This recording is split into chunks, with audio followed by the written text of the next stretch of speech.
আসসালামু আলাইকুম। একটা রাজার অনেকগুলো শক্তিশালী যুদ্ধবাজ ঘোড়া ছিল। রাজার অনেক যুদ্ধ জয়ের কাজে এই যুদ্ধবাজ ঘোড়াগুলোর অনেক কাজ রয়েছে এবং রাজার সুখ্যাতি চারিদিকে ছড়িয়ে পড়েছে। রাজার খামারে ঘোড়া পোষার পাশাপাশি সে অনেকগুলো গাধাও পালত। তবে ঘোড়ার পেছনে অনেক টাকা খরচ করতো এবং অনেক কিছু জিনিস নিয়ে এসে তাকে খাতির যত্ন করা হতো। একদিনকে উজির এবং নাজির বলল, এই গাধাগুলোর পেছনে খরচ না করে ঘোড়ার পেছনে অনেক বেশি খরচ করা হয়। উজির এবং নাজির মিলে একদিনকে রাজার কাছে অভিযোগ করলো যে, রাজা, এই ঘোড়াগুলোর পিছনে এত টাকা খরচ করা হয়, এত কিছু তাদেরকে খাওয়ানো হয়, কিন্তু আমাদের প্রতি তার সম্মানবোধ বিন্দুমাত্র নেই। তারা ভীষণ পরিমাণে বেয়াদব। তারা তো সারা বছর কোনো কাজেই লাগে না, শুধুমাত্র যুদ্ধের সময় তাদেরকে আমরা ব্যবহার করি। রাজা নিজেও এটা খেয়াল করলো। যখন সে ঘোড়া রাস্তা বলে যায় তখন ঘোড়াগুলো না তাকে পর্যাপ্ত সম্মান দেয় না, কিন্তু যখন সে গাধা রাস্তা বলে যায় তখন দেখে গাধাগুলো তার হাত পাগুলো চাটাচাটি শুরু করে। উজির এবং নাজির মিলে রাজাকে বুদ্ধি দিল, রাজামশাই, আপনি আপনার সকল ঘোড়াগুলো বিক্রি করে দিন এবং ঘোড়া বিক্রির সকল টাকা দিয়ে এই গাধাগুলোর পেছনে আরও যত্নের জন্য ব্যবহার করুন এবং আরও অনেকগুলো গাধা কিনে নিয়ে আসুন। যেই কথা সেই কাজ। রাজাও তার উজির এবং নাজিরের বুদ্ধি নিয়ে ঘোড়াগুলোকে পাশের রাজ্যের দুর্বল রাজার কাছে অনেক চওড়া দামে বিক্রি করে দিল এবং সেই টাকা দিয়ে অনেকগুলো গাধা কিনে নিয়ে আসলো।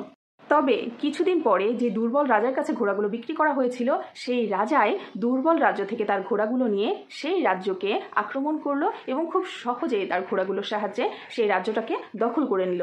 রাজ্য দখল করার পরে দুর্বল রাজ্যের যেই রাজা রাজ্যটাকে দখল করলো, সে তখন সে বন্দি রাজাকে জিজ্ঞেস করলো, আচ্ছা, তোমার কাছে কি একটাবার মনে হচ্ছে না তুমি কেন এই যুদ্ধে হারলে, বা তুমি এখন যে বন্দি অবস্থায় আছো এর পিছনে আসলে কার হাত রয়েছে? তখন সেই বন্দি রাজা জিজ্ঞেস করলো, আমি জানি না। কেন? রাজা তখন বললেন, তুমি হেরেছ কারণ তোমার রাজা হওয়ার পিছনে যাদের সর্বস্ব রয়েছে, যে ঘোড়াগুলোর অবদান রয়েছে, তুমি তাদেরকে ভুলে গিয়েছ। দ্বিতীয় হলো, তুমি চাটুকার গাধাগুলোকে ঘোড়ার থেকে বেশি মূল্যায়ন দিয়ে ফেলেছ। প্রকৃতপক্ষে তোমার উজির এবং নাজিরই ছিল একজন গাধার দল। সর্বোপরি গাধা যতই প্রয়োজনীয় হোক, তবে যুদ্ধের ক্ষেত্রে গাধার কোনো মূল্যায়নই নেই। সেখানে যুদ্ধবাজ ঘোড়ার সাথে গাধা কোনো কিছুই না।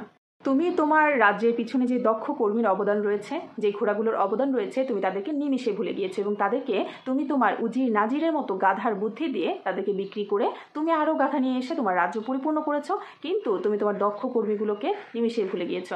যখন বিপদে পড়েছো তখন তুমি রিয়েলাইজ করতে পেরেছো আসলে তুমি কি করেছো।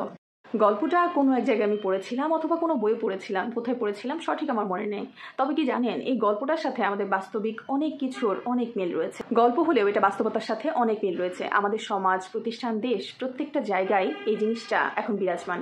এই গল্পের ছায়া প্রত্যেকটা জায়গায় উপস্থিত। আমরা আসলে দক্ষ মানুষের মূল্যায়ন কখনোই করি না। যখন আমরা বিপদে পড়ি বা আমাদের কাছ থেকে সর্বস্ব চলে যায়, তখন আমরা বুঝতে পারি আসলে কার প্রয়োজনীয়তা আমাদের জীবনে ছিল বা আমরা কোন দক্ষতাটাকে হারিয়ে ফেলেছি, কিন্তু তখন কোনো কিছুই করার থাকে না। তাই শুধুমাত্র আপনার কথায় নাচে এরকম মানুষকে মূল্যায়ন না করে দক্ষ মানুষের মূল্যায়ন দিতে শিখুন।